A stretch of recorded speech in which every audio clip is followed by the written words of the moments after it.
boa tarde. Então, vamos iniciar o nosso fórum aí sobre as novas políticas sociais latino-americanas, uma perspectiva comparativa. Então, tem o Marco Ceballos, colega do Chile, da Universidade Andrés Bello, que vai falar. Tem a Cibele, pode ser mais ou menos nessa ordem, tudo bem? A Cibele Rizek, da USP, e também está dando aula aqui. Tem o Gabriel Feltran, que conhece, aqui da Sociologia, e também a Júlia Garcia dos Santos, que é da Federal de Minas Gerais. E, tanto todos nós fazemos parte de um projeto comparativo de pesquisa que está sendo financiada pela França, pela Agência Nacional para a Pesquisa, e que se chama Latinassist, e que tem como intitulado as ofertas institucional e lógicas de atores, e que sobre as mulheres assistidas em 6 metrópoles da América Latina, e que de certa maneira constitui, digamos, uma das plataformas que nos permite de dialogar já há uns 2, 3 anos agora. E então essa forma é um pouco ocasião de apresentar alguns resultados de pesquisa intermediários e de contar um pouquinho para vocês de que contexto que surgiu a ideia desse projeto, porque era um pouco a pergunta inicial, e, enfim, pontuar um pouquinho qual que seria a discussão contemporânea sobre essas assim chamadas novas políticas sociais. Então, a ideia do projeto surgiu, de fato, num determinado contexto internacional, então que começa, de fato, já nos anos 60, mas de forma mais incisiva, então, desde os anos 80, na América Latina, mas mais intensamente, em particular, durante os anos 90, com a assim chamada abertura democrática, ou lutas pela democratização, então, em vários países da região, e que, de fato, pode-se observar durante esse período a emergência de um certo número de atores novas na cena internacional, como, por exemplo, o FMI, o Banco Mundial, e, em particular, a intensificação da ação, enfim, das atividades desses atores no último período, nos anos 90, no sentido de uma intervenção direta nas políticas econômicas e sociais em vários países da região, nacionais, por um lado, e, enfim, especialmente através da gestão da dívida externa desses países, e pelo outro, através de financiamentos diretos de determinados programas e serviços. Era um pouco isso o contexto geral. Então, essa financiarização da política, e das políticas sociais mais especificamente, interfere, então, nas assim chamadas configurações do social, ou que a gente pode chamar as configurações do social, mas também nos laços de solidariedade e nas formas de sociabilidade. E, então, uma das particularidades desse novo cenário mundial, uma das dimensões desse novo espírito de capitalismo, como diriam Butansky e Pierre, é o surgimento de um conjunto de mediações políticas e sociais que estão mediados por relações e mecanismos econômicos e um certo embaralhamento dessas relações. E também que vai junto com a diversificação dos atores envolvidos. Então, o objetivo inicial, então, a ideia assim, desse projeto era de tentar visibilizar alguns dos mecanismos de mediação que relacionam então, essas relações microsociais, as formas de sociabilidade local e essas diversas formas de operacionalização de mecanismos de supostamente combate das desigualdades sociais. Mas todas essas políticas, um conjunto dessas políticas bem diferentes e variados, são de cunho neoliberal, e que de fato relacionam os sujeitos e o Estado, passando pelo mercado, notadamente, mas também pela assim chamada sociedade civil, que é uma das vertentes locais, digamos, e também pela família e as relações de gênero. Então, nessa perspectiva, o objetivo é de flagrar então, e visibilizar esses mecanismos discriminatórios e individualizantes através de uma variedade de políticas. Então, inicialmente, digamos, o quadro desse projeto era de comparar essas políticas de assistência, mais particularmente, em 6 metrópoles da América Latina, que são então Buenos Aires, Bogotá, São Paulo, Guadalajara, Havana e Santiago do Chile. E então que teve então esse posicionamento como ponto de partida, que de fato se trata de um dispositivo de assistência, de dispositivos de assistência, que representariam uma nova geração de políticas públicas,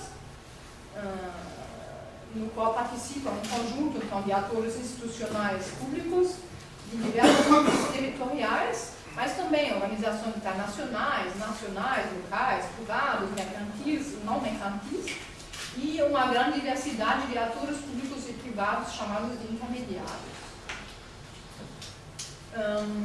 Então, de uma forma geral, a América Latina é considerada como uma espécie de laboratório, então, dessa nova geração de políticas sociais intermediárias, e, de certa maneira, se situem entre uma proteção social e uma luta contra a pobreza. Essa é um pouco a hipótese inicial do Minucci, que era o coordenador inicial do projeto.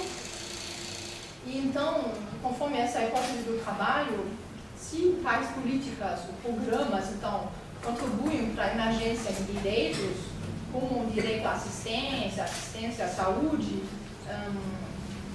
na frente das reformas econômicas em curso, no âmbito dos diversos estados, assim, visto a evolução demográfica do conjunto dessas nações e dos mercados de trabalho, esses direitos, então, não seriam necessariamente garantidos. Então, de fato, já desde o início cria uma espécie de situação meio paradoxal. Uma outra particularidade, também, que talvez aproxima esse conjunto de políticas diversas, seria, então, o papel das mulheres. Então, conforme a nossa ideia, então, elas não só teriam um papel de destaque como público-alvo nessas políticas, mas também seriam um dos seus atores mais importantes, tanto como trabalhadoras como beneficiárias. E, nesse sentido, então, elas se situem entre o cruzamento tanto dessas intervenções públicas e privadas, mas também as suas formas de assignação, como do seu papel histórico de responsável por um conjunto de tarefas ligadas ao trabalho de reprodução e à família, e as suas formas de apropriação desse papel também. Então, de onde surgiu essa pergunta? O que faz, então, a assistência às assistidos,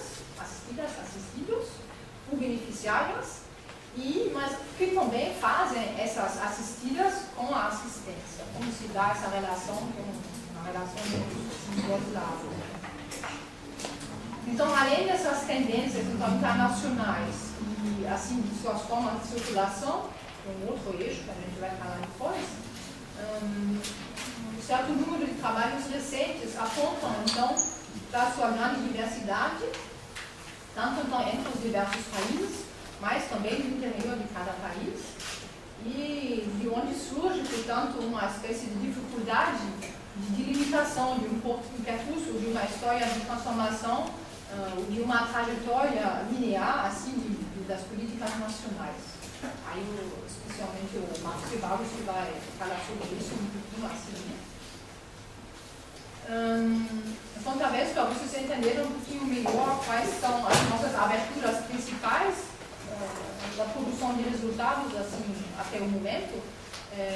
Então, o nosso dispositivo metodológico, de fato, era de tentar entender a constituição dessas diferentes matrizes nacionais e dos compromissos políticos e econômicos subjacentes, assim, dentro de cada contexto nacional. Mas, assim, o maior objetivo desses dispositivos metodológicos era, cada vez, de tentar entender a nível microsocial a constituição do social, ou desses mecanismos sociais e políticos que contribuem para a sua construção, e que seria, em cada país, considerado como uma questão social, a respeito das desigualdades sociais, ou as novas formas de gestão da pobreza, como que a gente chamou. e que, de fato, almeja o cruzamento de vários níveis de análise, o que a gente também chamou uma análise multiescalar, e uma abordagem histórica. Então, tem essas duas coisas. E o estado atual é, de fato, que produzimos um certo número de resultados em diferentes níveis de análise, e o desafio é um pouco atual, é, de fato, de focar como esses diversos níveis se encaixam uns nos outros, quais são também as contradições, ajustes, compromissos, e tentar explicar a partir daí os acontecimentos, né? Enfim, os formas de encaixe entre esses diversos planos de análise, para entender então as especificidades locais desses processos de construção do que seria considerado o social. Então, a cada vez a gente privilegiou uma pesquisa etnográfica, observação participante e realização de entrevistas sobre as trajetórias sociais, profissionais e familiares dos atores, além, obviamente, do estudo do material, enfim, biográfico, literatura e documental. E no caso do Brasil, a gente saiu um pouco desse desenho inicial, que era de comparar a situação, a produção dessas políticas em nível de uma metrópole, mas de fato a gente divagou um pouco para uma comparação entre diversas metrópoles, como no caso de São Paulo e Belo Horizonte, e também com cidades médias, como justamente São Carlos, e também a gente saiu desse quadro estrito, limitado, inicial, que era de se interessar pelas políticas de assistência, para, de fato, ver um conjunto de políticas sociais, que incluem também a assistência à saúde, à cultura, à habitação popular, à segurança pública, as políticas de repressão, justamente para ver como esse conjunto de políticas interagem e se complementam, de uma certa maneira, para a construção de um dispositivo. E para entender esse dispositivo, essa sua constituição no cenário brasileiro contemporâneo.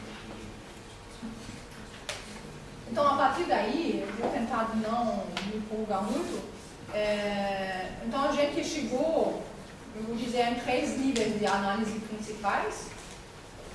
Então, esses 3 níveis são, por um lado, um pouco o nível macro-social, que seria a emergência da dualidade das políticas sociais brasileiras, como isso surgiu, como isso aconteceu, uma espécie de contexto paradoxal, por lado de uma melhoria do mercado do trabalho, de todos os índices, e uma resistência do Brasil à crise econômica de 2008, que era bastante forte, e uma redução da pobreza extrema também.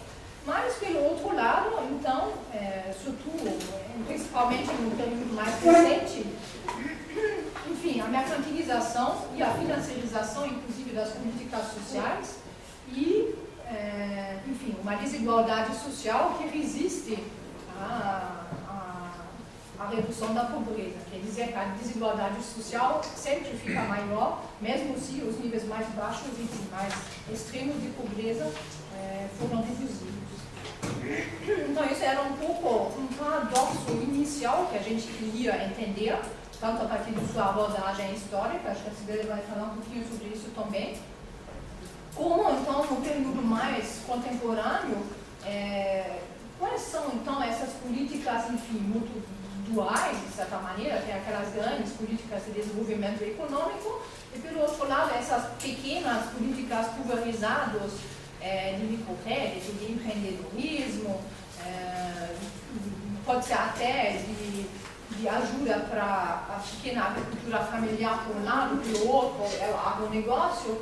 No setor da habitação tem o programa Minha Casa Minha Vida, mas também tem o programa Entidades, enfim, sempre tem aquela coisa dos dois extremos, assim, um conjunto de pequenas politiquinhas, assim, e pelo outro lado, aquela grande política de vamos aumentar o salário mínimo de forma contínua, enfim, que são investimentos massivos.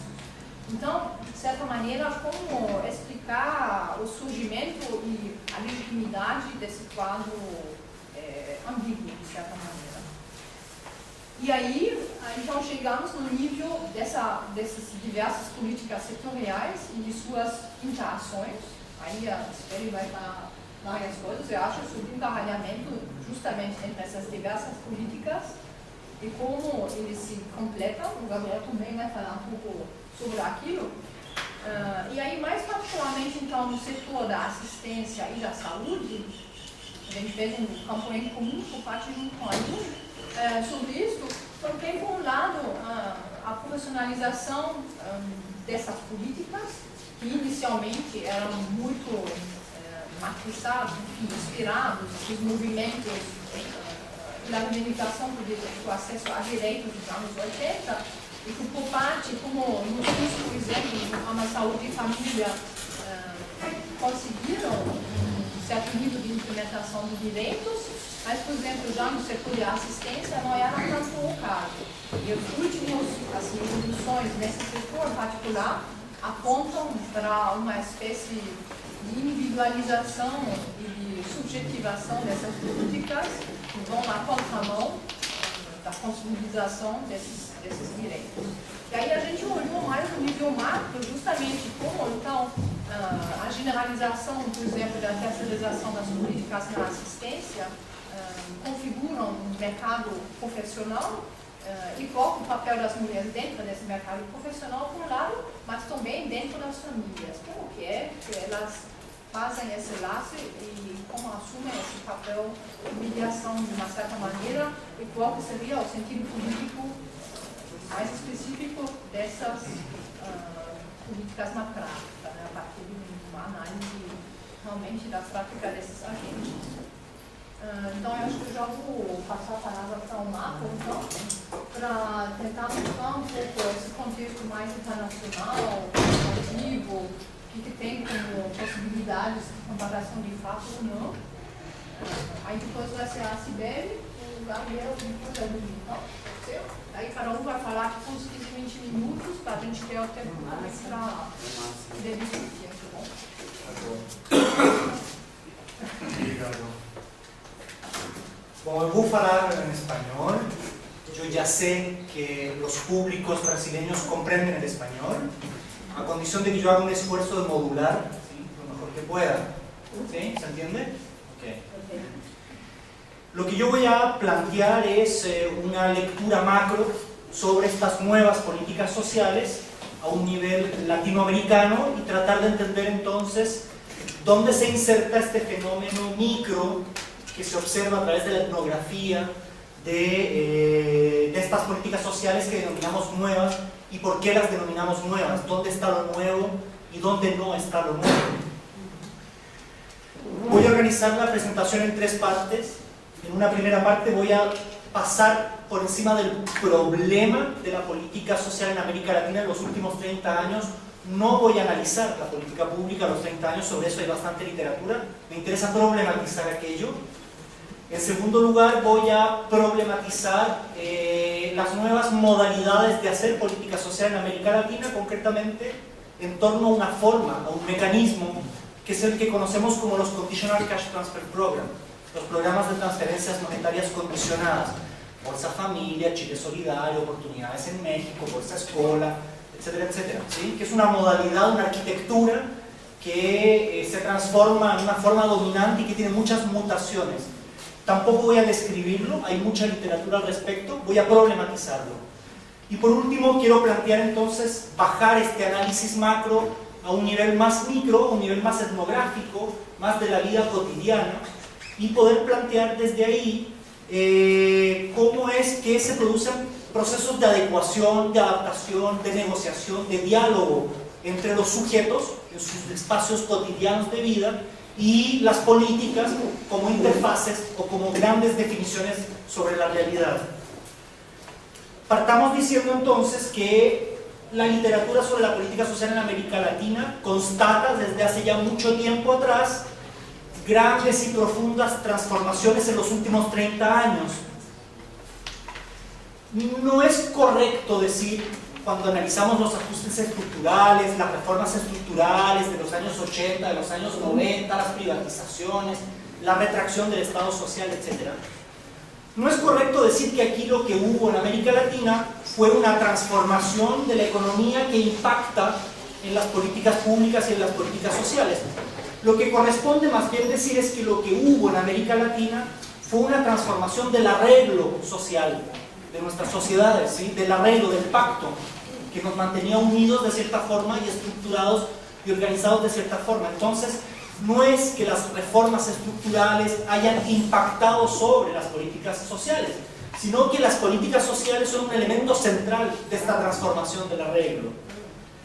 En ese sentido, tenemos que en América Latina en los últimos 30 años se ha incrementado el ámbito de la mercantilización de las interacciones y de los intercambios sociales o de las relaciones sociales, en un sentido de Spink-Andersen, ¿no? De distinguir entre los espacios de arreglos sociales, solidarios, públicos, estatales, versus los espacios de arreglo privado y mercantiles. Se ha ido reemplazando progresivamente la solidaridad por la construcción de trayectorias individuales. El ejemplo más patente de eso en términos institucionales, no lo digo en términos de relación social, en términos institucionales, son los sistemas de previdencia social, ¿sí? De protección social, al estilo de las AFPs chilenas o las AFJPs argentinas, ¿sí? Que cambian los sistemas de redistribución, de solidaridad entre clases sociales y entre grupos etarios para acceder a la jubilación, a la previdencia, por sistemas de capitalización individual. Cada cual ahorra su propio dinero para su vejez, ¿no?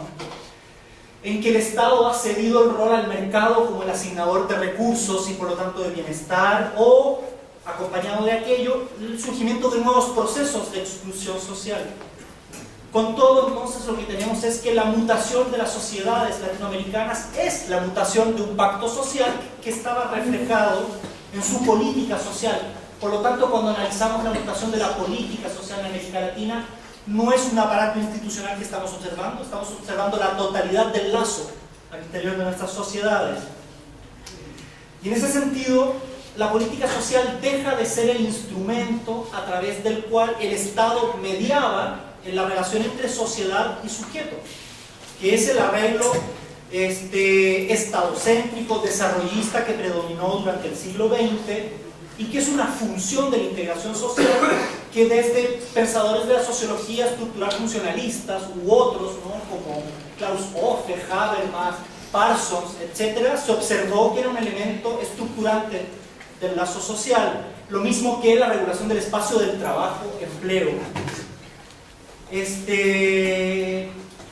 ese sentido, la política social deja de ser un recurso a través del cual el Estado trata de mediar en este espacio del mercado y el sujeto, y por lo tanto cambian los actores que participan en la política social. Al lado del Estado aparecen nuevas alianzas, ¿no? Parcerías entre distintos niveles de la administración pública, entre lo público y lo privado, con límites muy difuminados de lo que significa público y de lo que significa privado.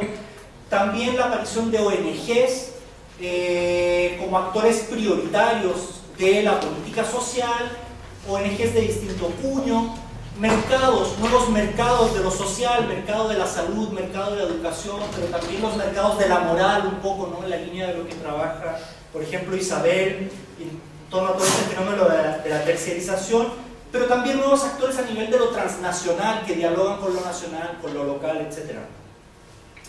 Y entonces hacer notar que estas ingenierías de lo social que habían predominado durante el siglo XX, que conocemos básicamente como la seguridad y el aseguramiento, los modelos bismarckianos y beveridgeanos, son dejados de lado por nuevas ingenierías, ¿sí? Del lazo de la política social. En este sentido, la nueva política social, si hubiese que caracterizarlo por algo, en primer lugar, sin juicios de valor, es el factor de la innovación, es la búsqueda a través del ensayo y el error de nuevos recursos o nuevas formas de intervenir en la sociedad, que los encontramos desde la renovación del asistencialismo, su forma más tutelar que conocimos en el siglo XIX o principios del siglo XX, los programas hiperfocalizados en determinados grupos específicos, el desarrollo de mecanismos de focalización y de identificación o de clasificación de los necesitados, el condicionamiento del acceso a los recursos, a las pensiones, a las transferencias,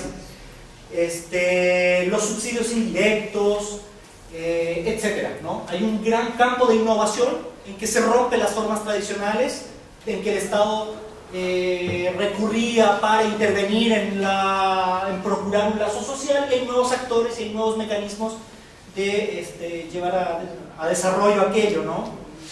Y en ese sentido, algo que es interesante de hacer notar es que durante el siglo XIX y XX los estados, tanto en sus formas tutelares, paternalistas, liberales, desarrollistas, ¿no? Incluso los estados oligárquicos del siglo XIX, construyeron en sus contextos históricos respuestas institucionalizadas, organizadas, incluso legítimas en sus contextos de legitimidad a los problemas de la cuestión social con los que se veían enfrentados. Y lo interesante es que precisamente desde los años 90, de manera muy fuerte y de manera explícita desde el año 2000 en adelante, los estados renuncian a llevar a cabo estas respuestas institucionalizadas, planificadas sobre la cuestión social, y empieza a transferir, dentro de esta búsqueda de innovación, empiezan a transferir roles y tareas a distintos actores, a estos distintos actores de la sociedad, en la búsqueda de un nuevo modelo, por así denominarlo, de integración social. ¿Cuál es el eje conductor de esta búsqueda, de esta diversificación de actores? Es mantener la performance del sistema, ¿sí?, en su conjunto. Y cuando decimos la performance nos referimos básicamente a la no intervención en el espacio del mercado, ¿sí?, y no alterar los precios. Es decir, que funcione nuestra sociedad con su sistema de atribución de recursos, ¿sí?, con estos equilibrios, estos macroequilibrios que hemos construido en los últimos 20 años notoriamente, y dentro de esos márgenes de acción que van quedando, ir tratando de jugar en torno a la búsqueda de objetivos muy específicos también, que son la autonomía de los sujetos, ¿sí?, contra la idea de la dependencia. La inserción económica de los sujetos, es decir, la integración en su sociedad, lo entendemos como una inserción en la economía y no en otras redes, no en los barrios necesariamente. La identificación y la clasificación de la familia como la unidad operativa, ¿no?, dentro de la sociedad, y ya no el sindicato, y ya no el territorio, etc. La definición del Estado como un soporte temporal para los sujetos, ¿sí?, no como un soporte permanente. El bienestar ya no como un producto colectivo, sino que como logros individuales o familiares. La acción, la participación en la sociedad a través del emprendimiento, la renta y el trabajo. Incluso promover ciertos procesos de microendeudamiento productivo o incluso de microendeudamiento orientado al consumo. El tema de la meritocracia, ¿sí?, las acciones son evaluadas en función de su adecuación a la meritocracia, ¿no? Eso lo vemos muy fuertemente en las clases medias, que ya no están dispuestas a seguir financiando programas de solidaridad, ¿sí? Cuando uno entrevista a las clases medias brasileñas respecto del programa Bolsa Familia, ellas dicen, ok, que haya programa Bolsa Familia, pero que dure poco, ¿sí? Y la preocupación es por la puerta de salida, ¿no?, esta temporalidad del rol del Estado. Dicho este marco, me parece que interesa problematizar más detalladamente esta forma que han ido adquiriendo las políticas de intervención en lo social, esta forma eminente, dominante, que es lo que conocemos como los CCTP o Conditional Cash Transfer Programs, o programas de transferencias monetarias condicionadas, o programas de renta condicionada o de transferencia de renta condicionada, etc., ¿no?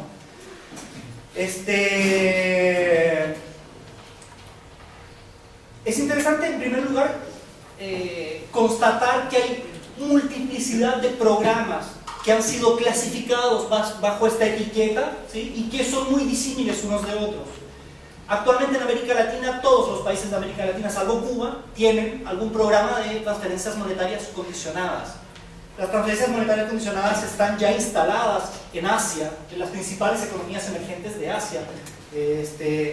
Ya están en gran desarrollo en África y también en los ex países de la Unión Soviética. Es decir, es un modelo que se desarrolla a partir de casos brasileños y mexicanos concretamente. Hay dos experiencias ahí que son los Bolsa Escola, ¿sí?, brasileño, antes de que pasaran a denominarse y a fundirse en Bolsa Familia, y el programa Progresa Oportunidades en su momento mexicano, que instalan sobre el debate la idea de que aquí surgió un nuevo modelo de política social, pero cuando analizamos este modelo de política social nos damos cuenta que son muy disímiles.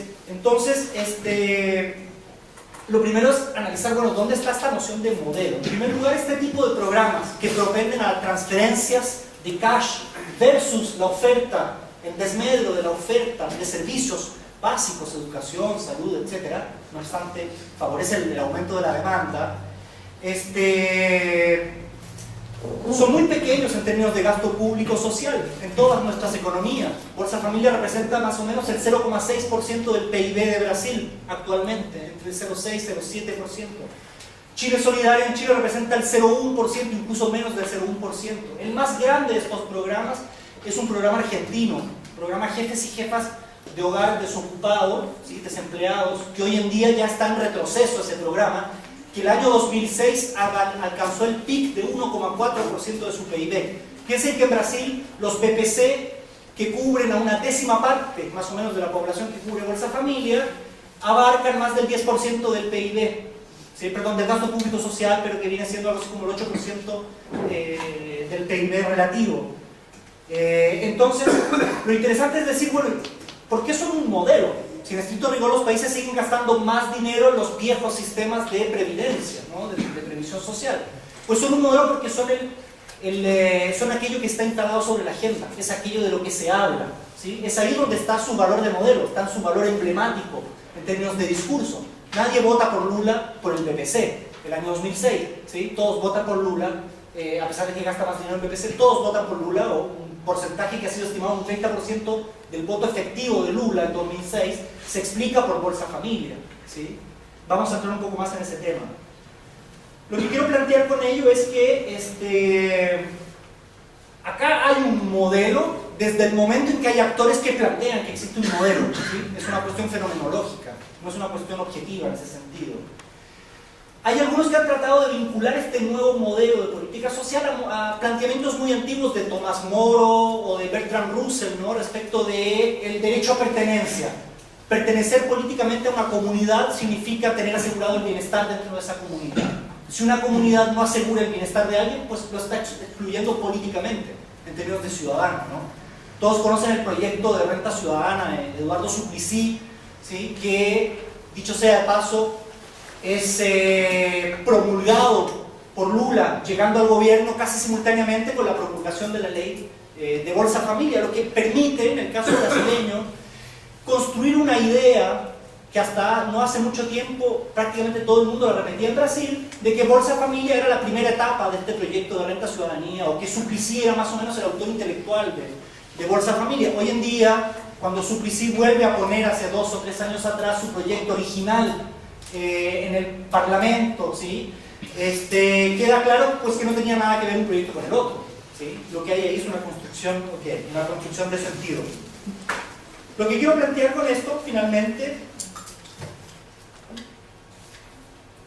puesto que porque se me ha pasado un poco el tiempo, es que ¿qué son finalmente estos programas y cuán novedosos son estos nuevos programas que toman la delantera? Y lo que me parece interesante de plantear es que todos los programas latinoamericanos, al menos, de transferencias monetarias condicionadas, se basan sobre arquitecturas que les anteceden y que tienen sus orígenes en crisis económicas específicas. El programa chileno se basa en los subsidios que se crean durante la dictadura de Pinochet en el contexto de la crisis de la deuda de 1982. Las bolsas en Brasil surgen a partir del Plan Real de Estabilización Económica de 1994. El programa Oportunidades se crea y muta progresivamente a partir de las crisis del tequila en 94 y luego la crisis de 2002 y de 2008. Lo que quiero decir con todo esto es que esta innovación de estas políticas públicas tiene que ver principalmente en la manera de gestionar lo social. No es una innovación en términos de que hayamos descubierto nuevas formas de construir o de establecer o de institucionalizar la solidaridad en nuestras sociedades, sino que son tan residuales o tan compensatorios como aquellos programas que comenzamos a ver en los años 80. Residuales porque ocupan la mínima porción posible de gasto social, porque recurren a la mínima cantidad posible de población, porque se preocupan de la limitación de los recursos. Lo interesante entonces es esta gestión de lo social, esta nueva gestión de lo social, este nuevo gobierno de lo social, la tecnificación, la despolitización, la idea de condicionalidad y de mérito. Es decir, usted no es meritorio de una ayuda social a menos que cumpla con ciertos parámetros importantes, ¿sí? El parámetro de la educación de sus hijos, el parámetro del acceso a la salud y el control de la salud materno-infantil. ¿Por qué? Eso se lo estoy repitiendo al senador Suplicy. Él decía, ¿por qué las personas que tienen acciones en la bolsa, por qué no les condicionamos el acceso a sus recursos a que sus hijos vayan a la escuela? O a que sus mujeres vayan a salud, a los controles de salud. ¿Y por qué si lo hacemos con esos otros sujetos? ¿Cierto? Es decir, lo interesante es de qué manera yo voy a gobernar la precariedad dentro de una sociedad. Creo que eso es el elemento central que nos permite decir que hay un modelo.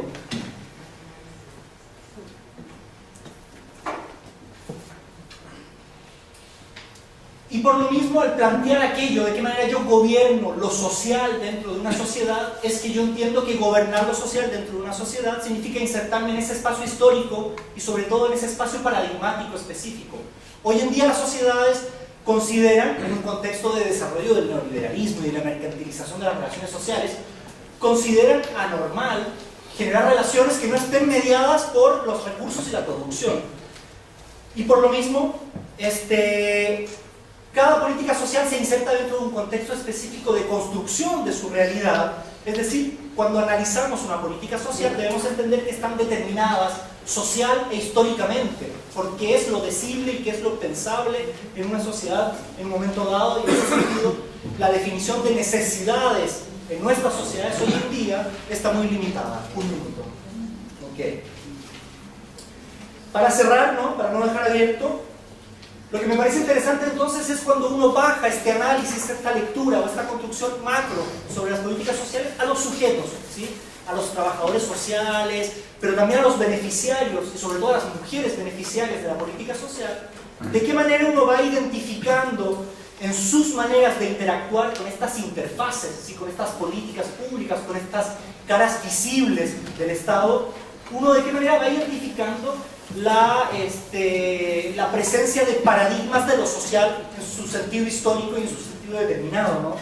Y concretamente, de qué manera uno va encontrando la introyección de ciertos paradigmas dominantes en la validación de la meritocracia, de la modernización, de la autonomía, en la vergüenza de la dependencia del Estado o en el rechazo incluso a ciertas formas de solidaridad, la necesidad de justificar meritocráticamente mi acceso a la solidaridad, en circunstancias que podríamos pensar en otros contextos históricos que la solidaridad era una condición ex ante, ¿sí? para la construcción del lazo social o para la integración social.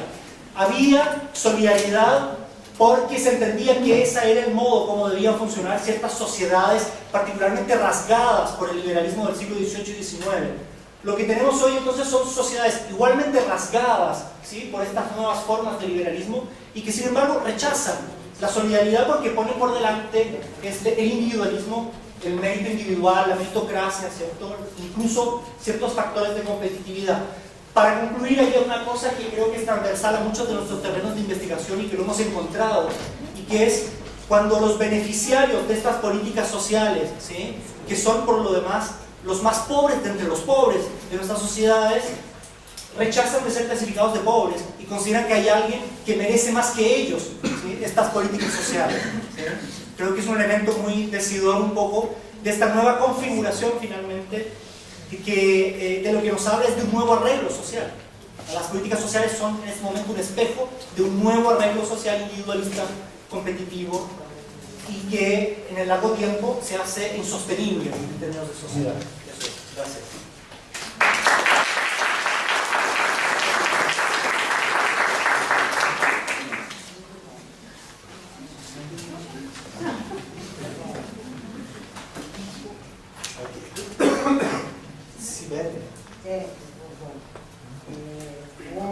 Boa tarde, quase boa noite.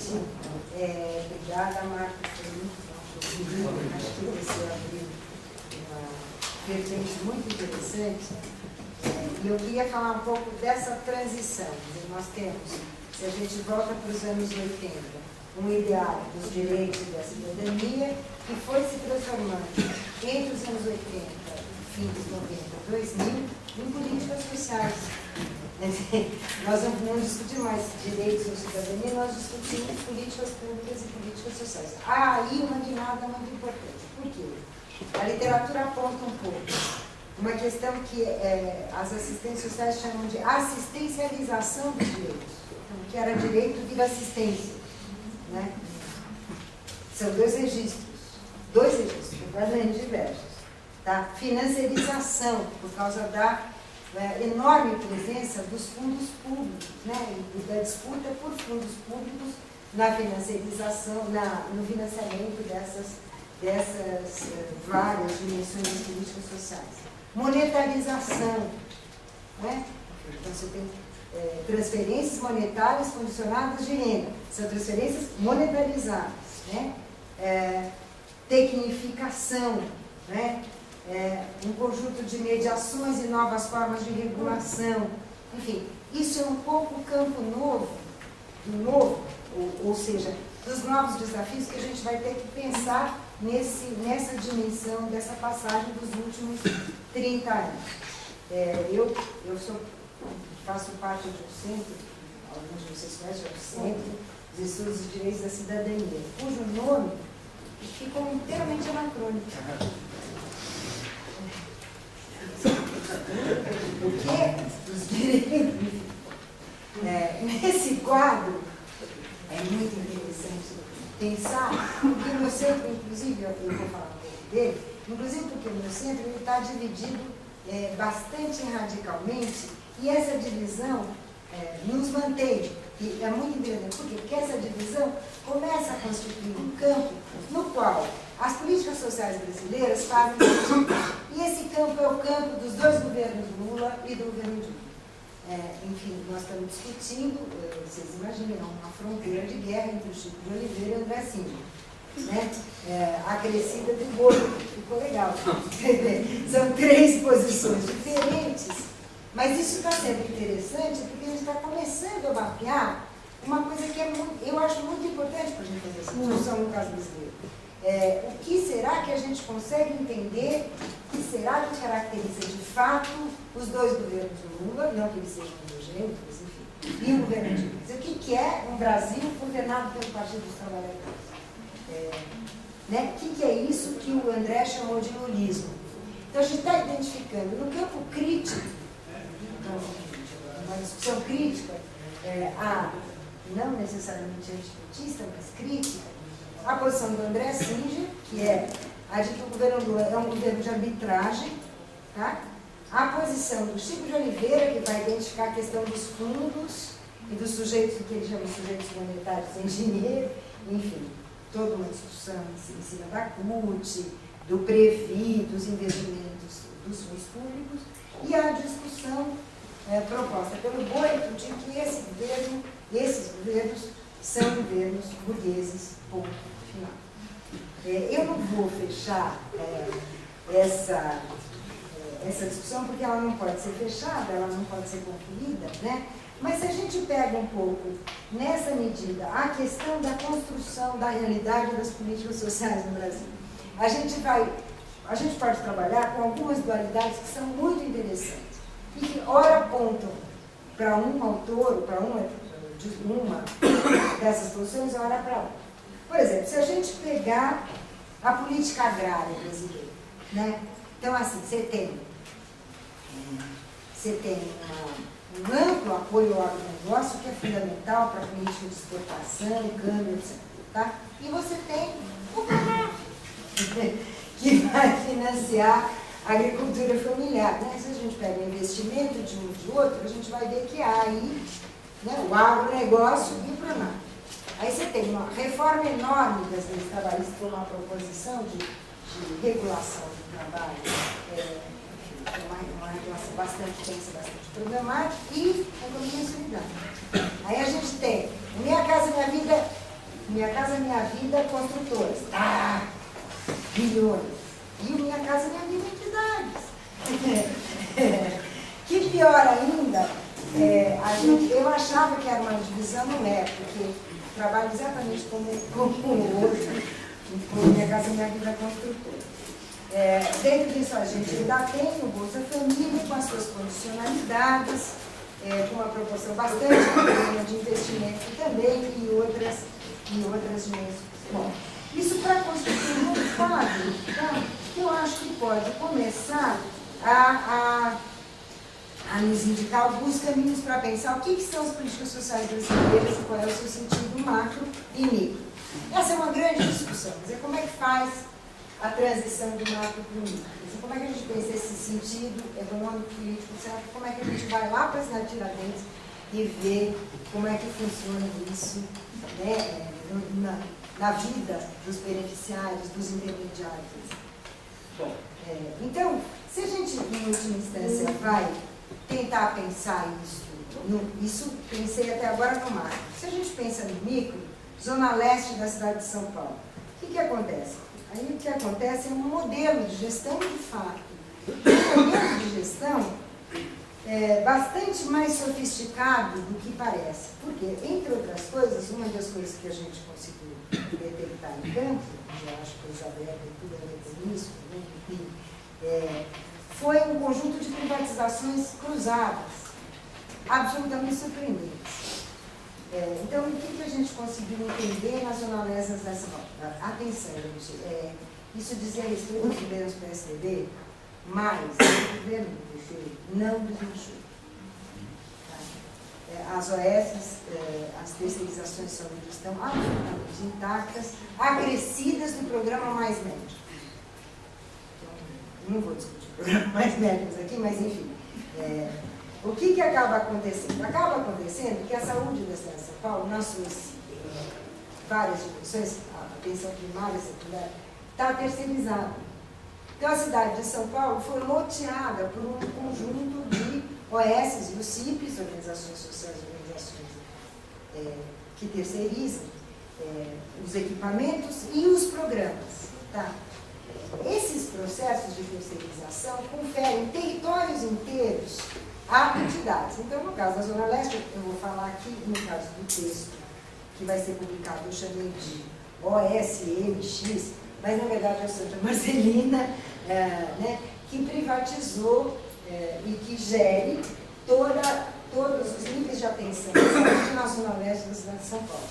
E nisso estão a Faculdade de Medicina da USP, o ABC, a Faculdade Universidade Federal do ABC, a Universidade Federal Paulista, o Sírio-Libanês, o Einstein, cada grande instituição tem um território, gere um território da cidade de São Paulo em todos os níveis. Tá? No caso do Santa Marcelina, o que me espantou muito foi o fato de que eles também gerem os programas de cultura. E aí eu comecei a achar que tinha alguma coisa muito esquisita. Muito esquisito. O que é isso, meu Deus do céu? O que é isso? E aí comecei a escavar, como nós pesquisadores, nós fazemos, né? Nós vamos escavando. E aí eu descobri que uma das formas de captação é a cultura, mais especificamente a Lei Rouanet e o Projeto Guri, que é um projeto público, cujo monopólio de gestão é também do Santa Marcelina, na cidade de São Paulo, para ser especializado, são 2 territórios. Tá? E cultura funciona como captação para investimento em saúde. Bom, o projeto Guri da assistência. Não, eu vou falar. Cada uma dessas escalas tem um conjunto de assistentes sociais trabalhando. Cada uma dessas escalas. Então, o projeto Guri, além de promover a cultura, vai salvar as famílias da degenerescência, das drogas e da baixa autoestima. Certo? Vocês imaginam que essas famílias... Da baixa estima. Então, você tem um conjunto de programas articulados, o plano de saúde, o programa de assistência também faz isso, certo? O Bolsa Família também faz isso. Vocês imaginam que desgraça que é você receber 3, 4, 5 assistentes sociais. Um do Projeto Guri, um do Bolsa Família, um do não sei do quê. Quer dizer, é um pouco um modelo de governo, de gestão de governo, que vai nas instâncias mais da casa promover cursos, Promover, enfim, quer dizer, não é um programa de governo, vamos dizer, que faz apenas essa dimensão mental das ideias, não é isso. É gestão da vida. Pior, é gestão privada da vida. São empresas que fazem planejamento territorial e planejamento de gestão da vida, né? Com um conjunto também de planejamentos, eu estou chamando planejamento social privado de inclusão. Certo? É isso. Com um conjunto de captações diretas e indiretas, com um conjunto de terceirizações e de parcerias público-privadas que se justificam à luz do mito da eficiência na saúde. Mito que, aliás, é mito mesmo. Só para vocês terem uma ideia, eu vou ler os dados aqui para vocês. O governo estadual justifica a implementação desse modelo por ser exemplo de economia e eficiência. Porém, dos 34 hospitais públicos geridos pelas OS, apenas 4 possuem balanço financeiro positivo. 18 hospitais possuem patrimônio negativo e os outros 12 não apresentaram balanço referente a 2010. Em 2008 e 2009, o custo total dos hospitais terceirizados foi, em média, 50% mais caro do que os hospitais administrados diretamente pelo governo. Os gastos públicos correspondem aos anos de 2006 a 2009, com as OS, aumentaram em 114%. Foram de 190 milhões para 1,96 bilhão de reais. Eu vou parar por aqui, porque não precisa. Tá claro. Então, você tem um mito de eficiência que, em última instância, justifica e ratifica as terceirizações. Tá? Além disso, evidentemente, a gente pode perguntar quem é que arbitra investimentos, né? Quem é que arbitra? Quem é que regula? Como se regula? Quem é o Estado? Como é que se definem as suas margens? O que é a sociedade civil nesse caso? Tem sociedade civil? Isso é sociedade? Qual é o caráter público desses serviços? Certo? Qual é o caráter público dessas dimensões de cultura e de saúde? Né? Mais ainda, fica absolutamente claro que as políticas de combate à pobreza não combatem a pobreza. Enfim, a questão não é combater a pobreza, é gerir. Né? É gerir, governar, estabelecer comportamentos e, sobretudo, criar para esses programas uma demanda. Dessa perspectiva, o programa Minha Casa Minha Vida é exemplar. É exemplar por quê? Porque nada tem a ver com déficit público de habitação no Brasil. Nada! Nem aqui em São Carlos, nem em Ribeirão, nem em São Paulo, nem em lugar nenhum. Por quê? Porque não se volta para a população que precisa de casa, de 0 a 3 salários mínimos. E quando se volta para capitalizar as empresas que vão produzir para a chamada faixa 2 de 3 a 3 salários mínimos. Você cria uma demanda, os efeitos sobre a cidade são desastrosos, tá? Desastrosos, e há quem diga, na Fundação Getúlio Vargas, que as condicionalidades chilenas estão fazendo uma falta enorme. Então, dessa perspectiva, talvez fosse interessante pensar as próprias condicionalidades do Bolsa Família nessa trama. Né? Por quê? Porque aquilo que é direito para um programa, o programa de assistência integral, por exemplo, saúde, é condicionalidade para outro. O que é direito para um é resultado. Você tem uma canibalização cruzada dos programas. E um governo da vida também cruzado. Isso me leva a perguntar qual é a natureza das rupturas que estão sendo operadas. Existem rupturas ou não? Tá? Como é que se reatualizam as dimensões de favor e de clientela presentes classicamente na sociabilidade brasileira? Mais do que isso, Será que isso responde ao neodesenvolvimentismo? Mais ainda, essa é uma sociedade de mercado? Enfim, você tem doações. Você pega a cidade de São Paulo e você loteia sem nenhuma arbitragem pública. Isso é mercado? Concessão. Isso é mercado? Não, isso não é uma sociedade de mercado.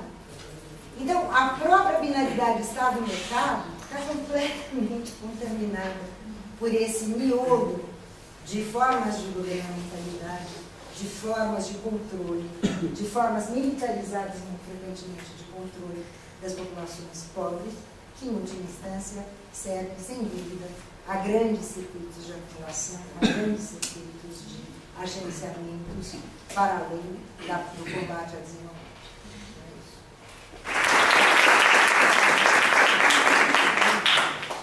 Eu tenho muita afinidade com as posições que me antecederam. Só queria, digamos, dar mais um passo empírico, né, digamos, na demonstração de como essas coisas vêm acontecendo a partir da minha perspectiva, que é de quem estuda periferia urbana, né, e estudei movimentos sociais, associações civis, ações coletivas até 2004, 2005 e comecei a estudar crime a partir daí, né. Eu acabo de... o objeto se impõe, né, e muito recentemente temos no grupo que temos aqui em São Carlos estudado muito também o problema dos evangélicos, né, a gestão que os evangélicos fazem nos cotidianos da periferia, como que o crime faz também. Ou seja, o que a gente eu acabei de escrever um artigo que foi publicado acho que ano passado, cujo título é Governo que produz crime, crime que produz governo. Porque é disso que a gente está falando, do embaralhamento aqui no estado de São Paulo, a ponto das políticas de segurança pública serem nitidamente uma máquina de produzir crime, produzir criminosos, a incriminação crescente nada mais faz do que produzir bandido, que se inscrevem a partir da moralização que está posta e na alteridade que essa palavra impõe, ladrão, bandido, etc., que se inscrevem em mercados criminais crescentes, ao mesmo tempo em que se transforma o crime num ator de segurança pública, né? Na medida em que o primeiro colono da capital é um grande produtor de políticas de redução de homicídios no estado de São Paulo. A gente está falando de um nível de terceirização que ultrapassa muitas instituições. A gente está falando de um tipo de pensamento sobre a punição e sobre a coesão social que faz do PCC um ator de produção de políticas de segurança pública. Na medida em que você conversa em qualquer favela, as pessoas falam, não, aqui não pode mais matar. Por quê? Porque tem que pedir aval para o irmão, porque não pode mais. E transforma o uso de recursos públicos em produção de bandido, certo? Produção agressiva de encarcerados que são vistos todos como bandidos que têm que morrer, certo? Os mesmos presídios que transformam pessoas que estão trabalhando, como se diz na favela, no tráfico de drogas, em bandido, é esse mesmo circuito que é lido pelo governador como um gerador de desenvolvimento local. Porque em Tirapina não tem outra possibilidade de produção de empregos que não seja o emprego público muito bem pago como o ASP, né? Como agente de segurança prisional. Né? Então, não é à toa que estão sempre em municípios muito pequenos a enormidade de presídios que se construiu em São Paulo. A gente está trabalhando efetivamente com essa lógica, né? A gente está trabalhando com uma lógica, analiticamente, que rompeu efetivamente com os binarismos entre governo e crime, etc. O Minha Casa Minha Vida, né, que eu acompanho pela minha mulher, que é pesquisadora, trabalhou com a Cideli no doutorado, estudou a financiarização das políticas de moradia no Brasil, tem o mesmo raciocínio que é possível ser feito. Quer dizer, são políticas de mercado, não são, do mesmo jeito que a política de segurança pública em São Paulo passa por uma política criminal, a gente tem no Minha Casa Minha Vida uma política de mercado, não é uma política de Estado. Né? Agora, aí a gente não sabe nem como fala essas coisas, mas porque hoje a gente está falando via Poito dos grandes aparatos ideológicos do Estado que estão no crime, estão na escola, estão em todo lugar, e é uma grande expansão estatal que chega a ser total, ou seja, uma grande gestão, né? Ou a gente está falando do contrário, né? De um Estado absolutamente reduzido, em que igrejas pentecostais fazem um atendimento para o usuário de crack. Com recursos, com repasses e aplicam as condicionalidades e aplicam um monte de outras condicionalidades morais, né? Tem que se vestir de tal jeito, tem que falar de tal jeito, tem que vestir uma roupa limpa, como a gente estava vendo para quem estava no GT. Tem que deixar todas as suas roupas aqui para a gente queimar e para colocar outras roupas novas, se for de doação, para produzir um outro sujeito. Esse tipo de condicionalidade é um pouco mais forte do que pesar as coisas. A gente está falando disso, né? A gente está falando de uma ruptura eu acho, dessas fronteiras, né? E tem eu acho, no cotidiano dos muito pobres, quer dizer, o crime interdito homicídio e o atendimento de crack é feito por igreja evangélica, mas a condicionalidade é que você seja convertido em irmão, né?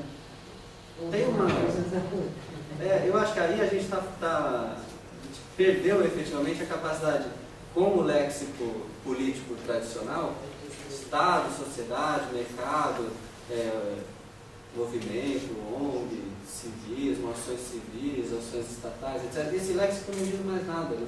A gente não consegue descrever o mundo com ele e não consegue explicar o mundo com ele mais, né? A parada descritiva, que a Vera Teves fala há muito tempo, né? A gente precisa parar e descrever, é para a gente encontrar os termos em que seja possível, de novo, reposicionar o problema social, reposicionar o problema de mercado, reposicionar o problema público com outras palavras, de fato. Para além de qualquer normativa. Para além de qualquer esperança de que o mundo vai ser de tal jeito ou de tal, porque a todas as que a gente teve até agora deram água, né? Fizeram água. Então, para concluir, que a gente tem tempo curto, né? O final do trabalho do Ronaldo Almeida, para mim, é muito inspirador. Ele recupera uma coisa de Bastide lá de trás e ele diz: olha, nas guerras é que se produzem os maiores trânsitos culturais.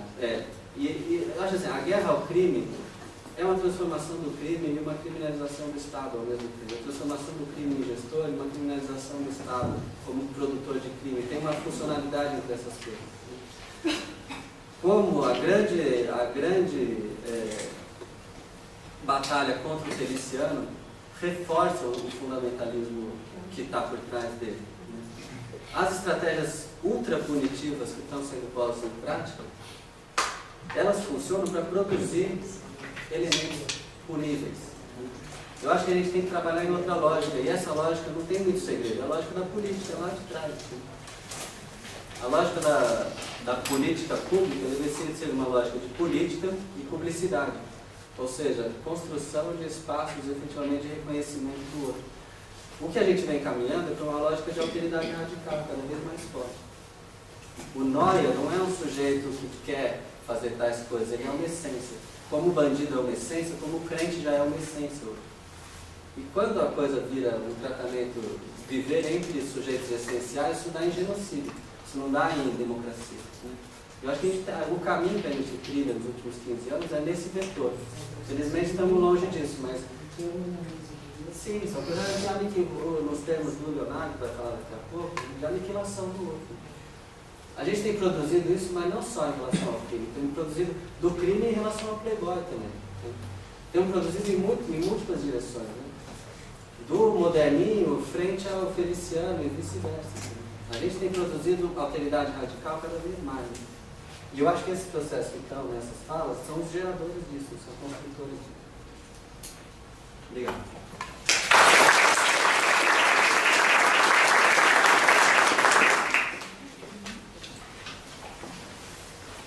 Boa noite. Eu também queria agradecer o convite para estar com essa mesa e vindo aqui para o SCAR também.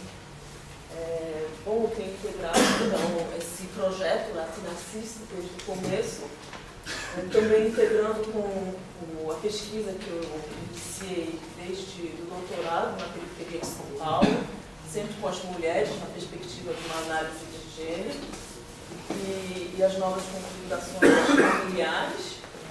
E a partir daí, entrando na questão das políticas sociais, nos nossos programas sociais, via uma dessas mulheres que eu comecei a entrevistar, que era uma mulher chefe de família, mas também agente comunitária de saúde. Então, a entrada para para as políticas sociais, mais em específico o Programa Saúde e Família, então dentro dessa área da saúde, é que se deu para mim a entrada e um olhar sobre políticas sociais brasileiras e o modo como se faz as políticas sociais.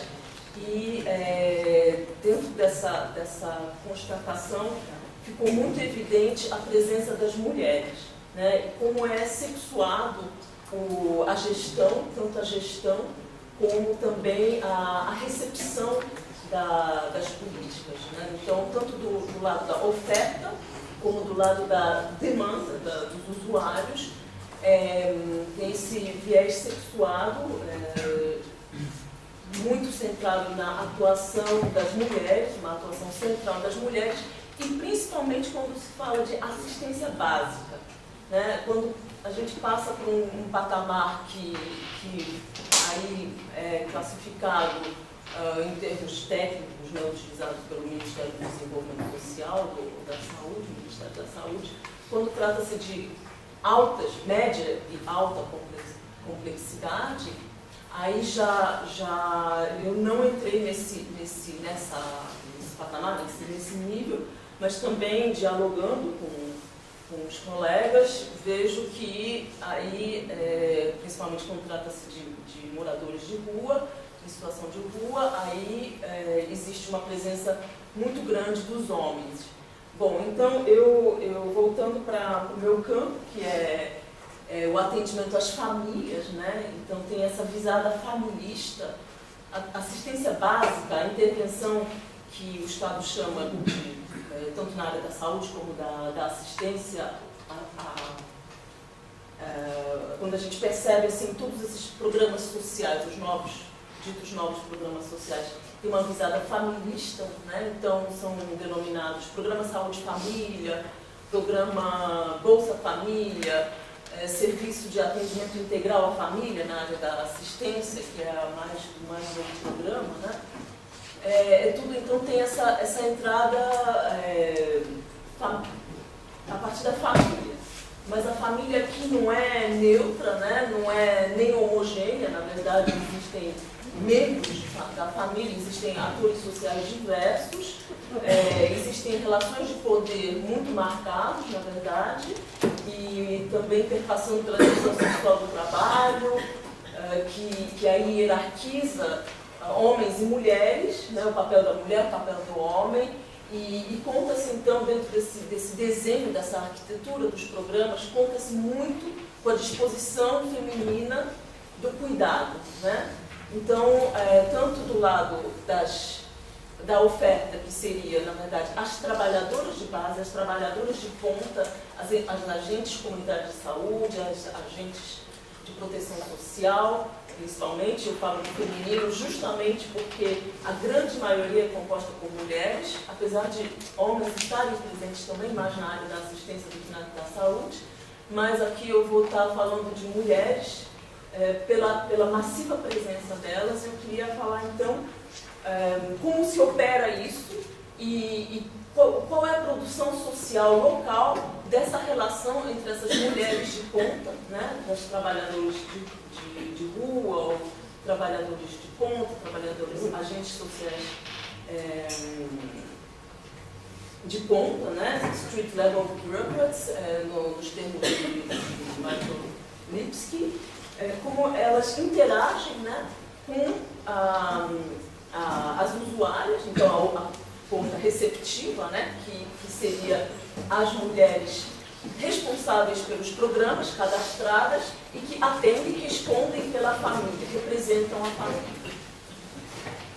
Essa lógica, na verdade, é um processo, faz parte de um processo onde chegamos, na verdade. Não foi criado assim desde o começo, falando de uma maneira bem emblemática, o Programa Saúde e Família, antes de ser consolidado como Programa Saúde e Família,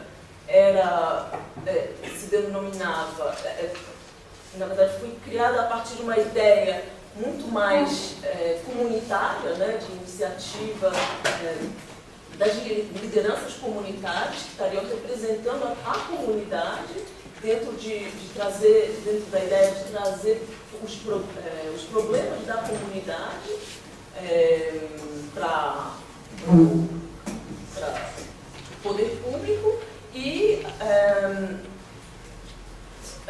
ter essa função intermediadora entre comunidade e Estado. Seria o papel das agentes comunitários de saúde. Essa ideia da comunidade passou de maneira bastante rápida no início dos anos 90 para a ideia, então, da família, né? Programa Saúde Família, que hoje se chama Estratégia Saúde Família, porque se tornado um serviço permanente. Então, eu acho que é importante dizer, primeiro, qual é o papel das mulheres nessa esfera da assistência, nessa oferta da assistência. Na verdade, historicamente falando, no processo de modernização, foi uma maneira, na verdade, a assistência sempre foi um dispositivo para as mulheres, principalmente de baixa renda e baixa instrução, poderem atuar na esfera pública. Eu acho que, não só eu, mas dentro de uma literatura compartilhada, feminista, nota-se uma estratégia das mulheres de se adentrar no espaço público a partir da assistência e fazendo uso, recorrendo tanto do lado das mulheres como do lado do desenho dos programas sociais, de recorrerem a essa disposição do cuidado. Então, isso foi importante tanto do lado das mulheres, né, como modo de ser sujeito dentro do mercado de trabalho, mas sempre nessa esfera do cuidado, da reprodução, da assistência. Então, a assistência é pensada dentro dessa esfera que recorre a um dispositivo, mesmo podemos dizer, da maternidade. E o que a gente pode dizer que há de novo nessa construção das novas políticas sociais, os programas sociais dentro desse conjunto, é o fato de que as mulheres que antes, né, a gente pode ter como corte, na verdade, a nova Constituição de 1988. A partir daí começa a se delinear, concretizar esses programas sociais que pensam numa capilaridade maior nessa questão do acesso aos serviços dos indivíduos historicamente excluídos. E, nesse sentido, as mulheres pobres passam não somente a ser alvo da assistência, como também sujeito da oferta da assistência. Até lá existia uma hierarquização muito grande no sentido de delas serem as assistidas, porém os novos programas sociais, como o PSF, Programa Saúde e Família, abriu um nicho, né, para que as mulheres fossem aquelas que oferecem o serviço. Né? Então, nesse sentido, passa a ter um serviço das mulheres pobres para as mesmas mulheres pobres que seriam suas vizinhas, né, as moradoras da mesma comunidade. Até porque uma das condições para exercer esse trabalho de agente comunitário de saúde é o fato de estar morando nesses territórios. Então, essa lógica, existem duas lógicas para operacionalizar os programas e garantir o sucesso, essa questão da equivalência territorial, o fato das mulheres serem também moradoras, serem bem conhecedoras da situação do território onde habita e, ao mesmo tempo, serem fazer uso do capital social feminino, que é esse que é da disposição do cuidado, disposição de cuidado.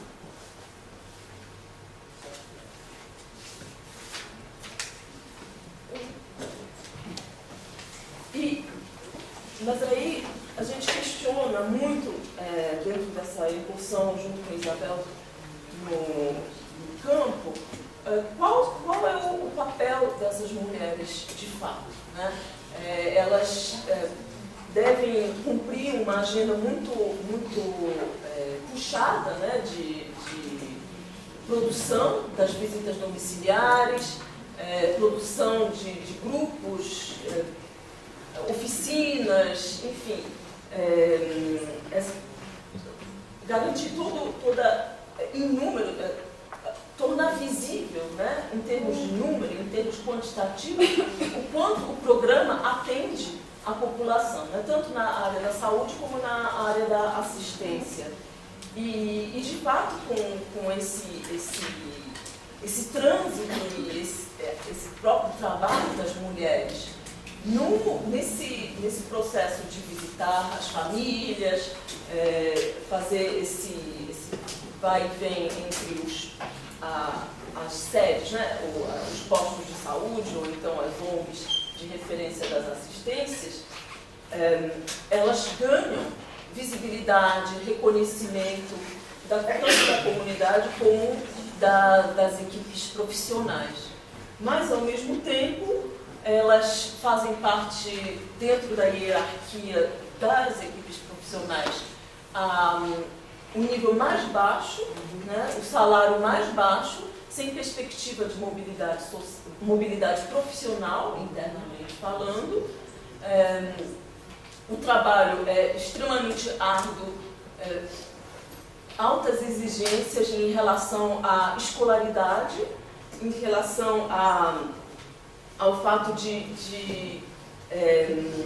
serem moradoras do território. Existe um ofuscamento do limite do trabalho, né? Porque no final de semana também estão lá, então elas passam a ser gente que, como se elas não tivessem tempo para parar, começar nem parar o trabalho. Então, faz parte de um trabalho extremamente duro, penoso, como qualificaria Christophe Dejour, trabalho sujo também, no sentido de ser um trabalho ingrato, né? E dentro dessas limitações de ascensão social de fato, né, na esfera pública, em termos de acesso aos direitos, em termos de emancipação real, logro da autonomia. Por outro lado, pode-se dizer que existe uma certa conquista também de seria melhor dizer, uma certa autonomia na esfera privada, nessa relação mais familiar, né, e principalmente conjugal. Elas passam a se fortalecer perante o marido. Isso é um aspecto bastante importante, na verdade. Quando a gente escuta elas falarem, quando a gente discute essa questão, qual é o trabalho da gente, qual foi o ganho, elas necessariamente falam do fato de antes terem sido donas de casa, dependentes do salário, da renda do marido, da boa vontade do marido, de passar o salário ou não. Hoje, de fato, elas afirmam que têm autonomia no sentido de utilizar seu próprio recurso, possuir renda própria, existe o reconhecimento dos filhos, da vizinhança e tudo mais. Então, existe a gente pode dizer que existe um certo avanço em termos privados, principalmente, e quando a gente faz uma comparação entre essas mulheres, as agentes, e as usuárias que elas atendem, existe uma discrepância bastante grande, na verdade, porque as usuárias são justamente aquelas que elas eram antes. As donas de casa dependentes do salário do marido, o marido que quer que elas sempre sejam dependentes, né? Fazem tudo para que elas não trabalhem, que criem toda uma figura materna responsável que está lá em casa criando os filhos, né? Então as próprias usuárias trazem esse discurso, eu não quero trabalhar até meu filho entrar na escola, né? Mesmo dentro, assim, quando a gente vê uma obviedade material, né, de que a vida estaria talvez muito mais materialmente mais interessante se ela estivesse no mercado de trabalho, mas não é o caso. Existe todo então esse discurso de qualificar, né, tanto elas dentro do discurso delas, como também reforçado e reiterado pelos próprios programas. As agentes estão lá para também afirmar, perante a mim, por exemplo, pesquisadora, essa é uma mãe exemplar, ela cria o filha exclusivamente em casa, não leva para creche, ela é também, o aspecto religioso é frequentemente trazido, né, como é uma boa praticante, é uma boa cristã, e dentro dessa interação entre agentes e usuárias, essa facilidade de contato é bastante trazido pelo uso de modo de falar religioso, que mostra, né, perante a mim, por exemplo, o quanto é uma boa usuária. Então, muitas vezes também a preocupação da gente era me levar para as boas usuárias, era importante mostrar sempre as boas usuárias, então o acesso às más usuárias era mais difícil, né? Então tem todo esse reforço, essa construção também da tradicional divisão sexual do trabalho, essa reiteração, né, essa valorização. Por isso que o modelo feminista é muito dentro dessa construção e reiteração, reprodução da relação desigual de gênero, né? E ao mesmo tempo, os novos, na verdade não sei como está em termos de tempo, mas 3 minutos, ótimo. Mas, então, se a gente pode dizer que esses programas constroem, reconstroem, reproduzem a desigualdade social clássica, né, tradicional, também vai criando novas desigualdades, né? E aí eu acho que de um lado a gente tem a desigualdade social criada dentro através do trabalho das agentes, que, em primeiro lugar, à primeira vista, parece que o trabalho de agente comunitário, ou esses agentes de conta de modo mais geral, é algo que traz muito dano para as mulheres, né?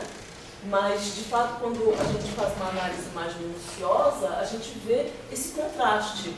Existe um avanço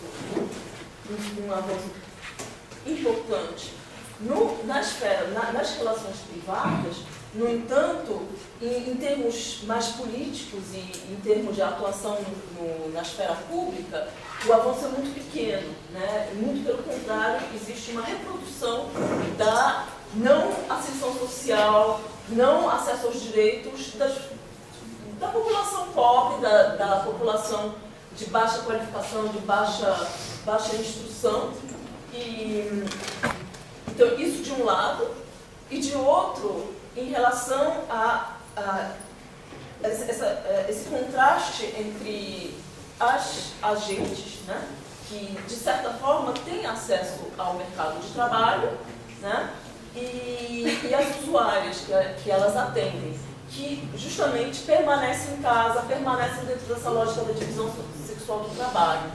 E dificilmente vão sair daí a partir do momento que sempre se valoriza, sempre se reitera esse papel tradicional das mulheres. Então, para concluir, Existem dois movimentos concomitantes, porém díspares, a partir da implementação dos programas sociais, que seria, de um lado, emancipação no privado e uma subordinação no público, né? Então, não seria somente uma reprodução da divisão sexual do trabalho, como cria-se novas desigualdades sociais, principalmente entre as mulheres, no seio das equipes profissionais e entre agentes e usuárias. Não seria, então, possível falar de emancipação no cenário em que as mulheres pobres apenas avançam na esfera privada. Se é verdade que há abertura para uma autonomia, uma certa autonomia para elas, há muito pouco ganho e uma grande funcionalização das mulheres. É isso. Obrigada.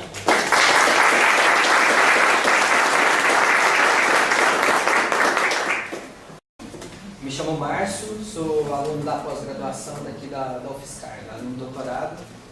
Fui aluno do professor Gabriel, da professora Sibeli. Não sei se a professora Sibeli lembra de mim. Aluno a gente não sabe. Gostaria de fazer uma pergunta, talvez ela tenha um teor um pouco romântico, dentro dessa estrutura perversa que vocês colocam, né, dessa gestão privada aí da pobreza. Até que ponto, pegando um pouco o gancho da professora, até que ponto a gente pode pensar que a ponta desses projetos e dessas estruturas perversas, né, o cara que trabalha na oficina evangélica, mas ele não é evangélico, né, enfim, outros exemplos, assim, em certo sentido pode criar uma dimensão mais política no sentido arendtiano aí, né, não nesse sentido perverso que vocês estão colocando. Quando o senhor está falando dessa questão, né, que na verdade não são modelos, mas enfim, né, eles estão colocados, assim, a semelhança, como é que eles, em termos da América Latina, vem exatamente no momento de novas modalidades da política latino-americana, que é o processo democrático, assim. Né? Então, que contradição exatamente é essa? Assim, como é que a gente explica essa contradição? Né? Se não deveria ser nesse momento, enfim, a sociedade latino-americana estaria num outro patamar. Então, só essa questão da contradição. Eu queria saber se alguém aí conhece ou pode comentar sobre o Bolsa Verde e sei até que ponto ele se aproxima ou não desses programas de transferência de renda, tal como o Bolsa Família, ou talvez ele tenha uma relação mais direta com algo como pagamento por serviços ambientais, que até onde eu sei parece que no Brasil é uma novidade, mas que é largamente utilizado na Europa, nos Estados Unidos. Eu queria saber um pouco sobre isso. Praga na área de política social não é política. Política social é qualquer coisa, menos política. Não é. Política é outra coisa para ela, né? Para muitos outros assuntos. Eu acho que, eu entendo o que você está colocando, se na conta, né, desses processos de operação que ele descreveu tão bem mesmo, porque se nessa ponta você não tem a possibilidade de criar conflitos, dissensos, o problema é como é que você passa dessa dimensão absolutamente micro para uma outra coisa, outro estado conjunto. Você poderia imaginar que os movimentos de junho foram isso. Eu não acho que foram. Aliás, eu fiquei, não sei se vocês viram, fazendo parênteses, eu fiquei muito assustada com a fala da Maria. Eu fiquei muito assustada, porque ela acusa os blacks de fascismo. Ela atribui a eles uma dimensão fascista exatamente porque é supostamente privado. Né? Bom, mas de qualquer maneira, você pode imaginar que as manifestações são... Não, eu acho que é mais complicado do que isso, embora tenha política aí também. Tá? Esse ter política aí também está vinculado à redução da desigualdade, às políticas sociais? Eu acho que não. Eu acho que é por um outro lugar que essa dimensão pública e emancipatória se coloca. Ao contrário, eu acho que essas políticas sociais são o governo da vida, gestão de índices. No caso do crime, isso é muito visível. Não se quer terminar homicídio, latrocínio, você quer gerir o índice. Tá? A pobreza também. Tem um índice, tem uma coisa hoje inacreditável, que é o fato de que 51% da população brasileira tem sobrepeso. Tem uma discussão enorme de o que significa isso em termos de saúde. Isso significa que todas as políticas de prevenção estão gerenciando o índice. Só. Tá? E dessa perspectiva, tudo bem, a Hannah Arendt diria, isto é o social, ou seja, isso é a aniquilação da dimensão política. O Foucault diria mais, né? É governamentalidade, é governo. Tá? E governo que transforma cada um de nós em seres imunizados contra os outros. Tá? Então, assim, você tem um processo de esterilização, imunização e quase de aprisionamento dessas populações que viram públicos-alvo. Então, a pergunta é a seguinte, qual é a porta de saída? Não sei. Tem porta de saída? Não. Tem gestão. E gestão, enfim, nessa negociação permanente, que é, por assim dizer, tanto na versão arentiana quanto na versão ranceriana, o abismo da política.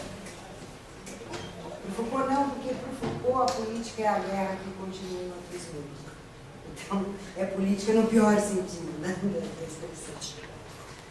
Mas eu acho que é basicamente isso. Não tem mais, em relação ao, eu não conheço o Bolsa Verde. Não faço a mínima ideia de como é que funciona. Agora, eu vejo as coisas, digamos, na chave em que estamos falando, quando estamos falando de política arentiana, ou seja, política que se define por conflitos que se resolvem no público, por aumento de dialogicidade, por pluralidade, por visibilidade, por construção de direitos, de igualdade, etc. Eu acho que quando a gente está falando disso, a gente está falando de algo que não vai voltar mais. E essa é a sensação que eu tenho. Eu acho que a gente perdeu esse bonde faz tempo e continuamos falando nele. Mas eu acho que a gente perdeu há algum tempo. Eu acho, por outro lado, que já está em curso há bastante tempo um outro tipo de política, né? Que e que tem muita virtude também. Eu acho que o fato de São Paulo ter 70% a menos de homicídio do que tinha 10 anos atrás é algo muito relevante, né? Sobretudo menos homicídio no moleque pobre, né? Eu acho isso muito relevante, eu acho que isso está em curso, né? Agora quer dizer, eu não acho que é o fim da história, hein, para deixar claro. Eu acho que o que está em curso é o fim de um ciclo político que começou nos anos 60, eu acho, de aposta na democracia como um valor universal. Talvez seja, esse ciclo acho que acabou. Né? Eu acho que o que está na rua é a demonstração de que esse ciclo acabou. Né? Não é isso que está em pauta mais. Agora, eu acho que já há bastante tempo tem processo político vindo fortemente desses atores justamente com os quais a gente está lidando. Um ator que produz em 20 anos o que produziu o PCC em São Paulo não é um ator desprezível politicamente. Agora, ele está longe de ser um ator da narrativa dos direitos humanos. O mundo pentecostal está longe de ser um ator irrelevante politicamente e longe de ser um ator que não produz felicidade entre as pessoas, né? Solidariedade, laços, vínculos, etc. Agora, isso não está na chave dos direitos da cidadania. Isso está longe de estar na chave dos direitos da cidadania, da igualdade e etc. Eu acho que a gente está vendo o processo político na nossa frente e as coisas também. A universalidade dançou, a ideia de humanidade dançou. A narrativa ocidental da Revolução Francesa dançou. Agora, isso não é o fim da história. Acho que tem muita política rolando, tem muita resistência, tem muita mais gente mobilizada hoje do que na minha geração, eu acho. Twitter fez. Hã? Twitter fez. Tudo bem. Tudo bem. Com o olhar anterior não dá para ver mais. Agora, veja, tem coisa rolando, né? Eu acho que tem. Bom, cada vez que eu passo uma semana na favela, eu volto falando, nossa, tem muita coisa acontecendo, não é terra arrasada, né? Agora, os termos, eu acho que quem ficou para trás fomos nós, né? Os termos que a gente usa, tanto normativos quanto descritivos, ficaram para trás. Alguns coletivos de cultura têm muito a ver com aquilo. Talvez. Tem muito a ver com o imaterial. Mas assim, em termos muito genéricos, para falar em 2 minutos, claro que as coisas são muito mais complexas. Toca precisamente el corazón aquí del problema, ¿no? Cuando los países de América Latina vivimos los procesos de democratización a partir de mediados de los años 80 en el caso de Argentina, de Brasil, fines de los años 80 en el caso de Chile y otros países, o incluso mediados de los años 90 o más en el caso de México, ¿no? Que no es salida de la dictadura, sino que término del monopartidismo del Partido de la Revolución Institucional, el PRI. Lo que hubo ahí en esos procesos de democratización precisamente fueron 2 promesas, que era la promesa de la democracia política y de la democracia social, iban de la mano, ¿cierto? Eran inseparables, ¿no? Y lo que encontramos en el camino, aquello en lo que se cristalizaron estas democratizaciones fueron democracia política y liberalización económica.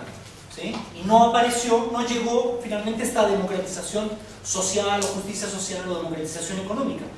El único país que avanzó más o menos en esa línea fue Brasil, que precisamente el año 88 vota democráticamente una constitución de carácter socialdemócrata o parcialmente socialdemócrata, pero el resto de los países latinoamericanos aquí yo no lo conocía.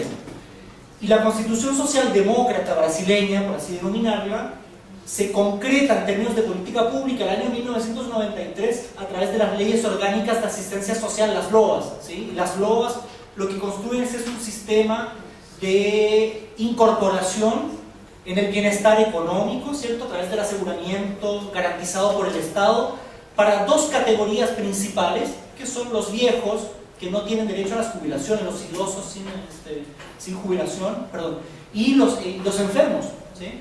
Los con handicaps. Y queda pendiente la incorporación de una serie de otros sectores de la sociedad que nunca llegan, ¿sí? Es en ese contexto en el que se explica, entre otras cosas, el programa Bolsa Familia, cuyo principal sujeto de acción son las mujeres, dueñas de familia, con hijos, que están más o menos impedidas de trabajar en términos prácticos. Lo que ocurre en todos los demás países de América Latina, México, Chile, Argentina, Perú, etc., es que no tiene lugar este otro proceso que se desarrolla de manera más o menos limitada en Brasil, que es la construcción de este espacio que se denomina de los derechos a la asistencia. Eso no existe en el resto de los países de América Latina. Y lo que tenemos, y me parece muy relevante, es que cuando observamos la evolución institucional de la política social en América Latina, vemos que siempre los hitos de transformación y de crisis son los momentos inmediatamente posteriores a las crisis económicas. 1982, 1994, 1997, 2006, 2007, 2008, ¿no? Ahí hay 3 crisis que van juntas, alimentaria, petróleo y financiera, hipotecaria, digamos, ¿no? Entonces, lo que me parece relevante es que la integración social, es decir, el hecho de, quiero tomar una definición que acaba de proponer Gabriel, que me parece muy bueno, que es cuando dijo que la política pública era cómo desde la política se definen los lugares de reconocimiento del otro. Creo que me parece que es una definición muy aceptada, precisamente porque lo que plantea es que la política pública no es una cosa, no es un objeto, ¿sí? No es un programa, no es algo que viene a arreglar un problema, sino que son espacios simbólicos, ¿sí? Son espacios en que el sujeto siente o no siente que pertenece a esta comunidad. Y precisamente lo que ocurre es que en América Latina hemos vivido durante los últimos 20 o 25 años valorando la democracia. Creo que en América Latina hay una valoración de la democracia y eso se observa desde estudios cualitativos hasta encuestas como el Latin Barómetro, ¿sí? Que es una encuesta en serie que se aplica ya desde hace casi 30 años, pero retomando un planteamiento que es del PNUD del año 2002, es decir, justo después de la crisis asiática, ¿no? Cuando ya comienza a cerrarse la crisis asiática, plantea que en América Latina hay un malestar en la democracia. No dice un malestar con la democracia, sino un malestar en la democracia.